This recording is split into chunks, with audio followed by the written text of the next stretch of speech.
நீங்கள் பார்த்துக் கொண்டிருப்பது அட்டகாசம் தமிழ் சேனல்.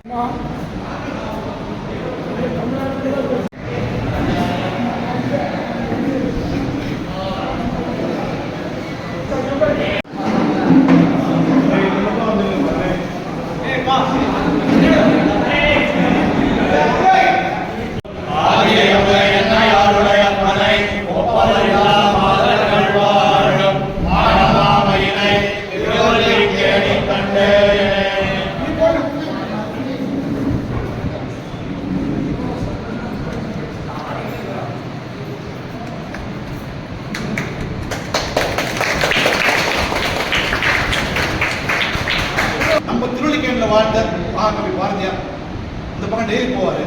அவர் திருவள்ளிக்கேணியில் இருக்கும்போது சொன்னதாக ஒரு தன்னம்பிக்கை கவிதை ஒன்று வந்து திண்ணை நெஞ்சம் வேண்டும், தெளிந்த நல்ல அறிவு வேண்டும், உள்ளத்தில் நேர்மையும் தைரியம் இருந்தால் கடக்கும் பாதை நேராகவே இருக்கும் அப்படின்னு சொன்னார். இது இப்போ வந்து கவிதையை பற்றி பேசுறது இல்லை, ரொம்ப ஓவர்வெல்மிங்கான ஒரு விஷயம். இந்த ஹானஸ்டி இஸ் தி பெஸ்ட் பாலிசின்னு நம்ம ரொம்ப சிம்பிளாக சொன்னாங்க. உண்மையிலே ஹானஸ்டாக இருக்கிறது வாழ்க்கை வந்து ரொம்ப கஷ்டம். இன்னொன்று சொல்லுவாங்க, பள்ளி நாட்களில் கூட எவன் சிறந்த மாணவன் அப்படின்னா வாத்தியார் பார்க்காத போது கூட ஒரு தவறு பண்ணாமல் இருக்கிறவன் தான் சிறந்த மாணவன். அதாவது மற்றவங்களுடைய கண்காணிப்பு இல்லாத போது தான் சிறப்பாக இருக்குது அப்படின்ட்டு. இதில் எல்லாருக்கும் தெரிஞ்ச விஷயம்தான். ஒரு 2021 கொரோனா சமயத்தில் பீச் ரோடில் வந்துட்டு இருக்கும் பொழுது ஒரு பையன் பார்த்தாரு. அதை வந்து பணம் இருந்தது, இடத்துல 1 லட்ச ரூபாய் பணம். அதை எடுத்துகிட்டு போய் அதை எடுத்துகிட்டு போய் போலீஸ் கமிஷனர் கொடுத்தாரு. அன்றைக்கு ரொம்ப சிறப்பாக பாராட்டப்பட்டார் நம்ம நண்பர் சுப்பிரமணியம் வந்து திருவள்ளிக்கேணி வந்து ஒரு ரொம்ப பெரிய புண்ணிய பூமி, மகான்கள்லாம் வாழ்ந்த பூமி. நம்ம ரோட்ல சாதாரணமாக போனாலே எல்லா விதமான ஆட்களும், அரசியல் தலைவர்களாகட்டும், நல்லா நிறைய நிறைய டிபார்ட்மெண்ட்ல பேர் எடுத்தவங்க, இவங்க எல்லாரும் நம்ம பார்க்கக்கூடிய. இதுல சாதாரணமாக குளத்தில் நின்றுட்டு இருப்பாரு. நிறைய பேர் இவரை தாண்டி போயிருக்கோம். இவரோட சிறப்பு தெரியாது. நம்ம தெரிஞ்ச வேண்டியது ஒன்றுன்னா, என்னைக்கெல்லாம் நம்ம நல்லவங்களையும் பெரியவங்களையும் பார்க்குறோமோ அன்றைக்கெல்லாம் அவங்க வந்து பாராட்டே இருக்கும். அதுக்கு இன்றைக்கு வந்து ஸ்ரீபாத் தாங்கி சார்ந்த ஒரு விழாவாக கலாச்சாரம் இருக்காங்க, மற்ற நம்ம நண்பர்கள் எல்லாரும் இருக்காங்க. இதில் இன்னொன்று சமீபத்தில் வந்து உலக அளவில் பேசப்பட்டக்கூடிய ஒரு விஷயம் வந்து நம்ம பத்மா வந்திருக்காங்க. இவங்க வந்து அவங்களுடைய பணிகளை முடிஞ்சிட்டு வீட்டுக்கு பொழுது ஸ்ரீநகரில் வந்து ஒரு கவரை பார்த்துருக்காங்க. அந்த கவரில் வந்து 45 சவரன் நகை இருந்தது. இன்றைக்கு தங்கம் வந்து குதிச்சு மேலே ஏறி போயிட்டு இருக்க சாதாரணமாக இருக்கக்கூடிய எல்லா மனிதருக்கும் ஒரு டெம்ப்டேஷன் வரது வாய்ப்பு இருக்குது. இதையெல்லாம் தாண்டினவங்க அதை அப்படியே எடுத்துட்டு உரியவர்கள்ட்ட ஒப்படைச்சாங்க. இந்த மதிப்பு ஒரு 50 லட்சம் சொன்னால் இது 50, 30, 5 முக்கியம் இல்லை.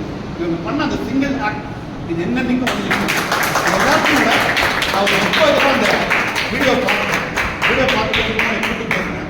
இந்த மாதிரி ஒரு மேடைகளில் வந்து பல விஷயங்களில் பல பேர் படிச்சுட்டு வந்து பேசுவோம், பிளான் பண்ணிட்டு வந்து பேசுவோம்.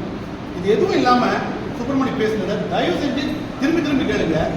இந்த வாழ்க்கையோட நெறி அப்படின்னா என்ன, எப்படி சுத்தமாக இருக்கணும், எப்படி நேர்மையாக இருக்கணும் அப்படின்றத அப்படியே கோடிட்டு ஒரு இன்னசென்ட்டான ஒரு வார்த்தையில் அடுத்த முறை நம்ம என்னத்துங்க நம்ம நல்லா இருக்கணும், அதை சாப்பிடும்போது கூட ஒரு நிம்மதி இருக்காதுன்னு ஆரம்பிச்சு உண்மையில ஒரு நெகிழ வைக்கிற மாதிரி ஒரு வார்த்தை பேசியிருந்தாரு. இன்றைக்கு இதை வந்து அவரை கௌரவிக்கிறது வந்து நமக்கு தான் பெரிய கௌரவம். திருவள்ளிக்கேணியில் வந்து மேலும் மேலும் இது போல நன்மக்கள் இருக்கிறாங்க அப்படின்றதையும், திருவள்ளிக்கேணி வாசிகள் வந்து இந்த மாதிரி நல்லதை வந்து பாராட்டே இருப்பாங்க அப்படின்றத சொல்லி நாம் வந்து நமக்கு நாமே பெருமை கொள்கிறோம். விழாவுடைய இது குறித்து ரொம்ப சுருக்கமாக இதுக்கு மேலே நான் பேசுகிறேன். நன்றி. லைக் பண்ணுங்க, ஷேர் பண்ணுங்க, மறக்காம சப்ஸ்கிரைப் பண்ணுங்க, அண்ட் பெல் பட்டனை மறக்காம கிளிக் பண்ணிடுங்க.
சார் ஒத்து ஒத்து ஒத்து ஒத்து